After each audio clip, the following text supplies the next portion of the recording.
मध्ये 9 दिवस 9 वेगवेगळ्या म्हणजे 9 देवीच्या 9 रूपांची पूजा करतो।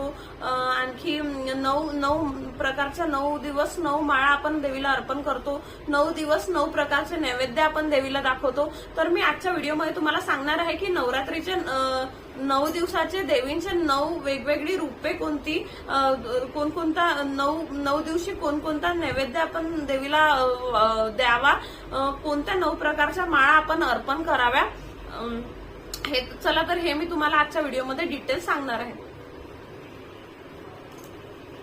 सर्वप्रथम 3 ऑक्टोबर पहिली माळ, या दिवशी आपण देवी शैलपुत्रीची पूजा करतो आणि नैवेद्य आपण तिला दाखवतो शुद्ध देशी तुपाचा आणि आपण माळ त्यांना वाहतो शेवंतीची किंवा सोनचाफ्याची।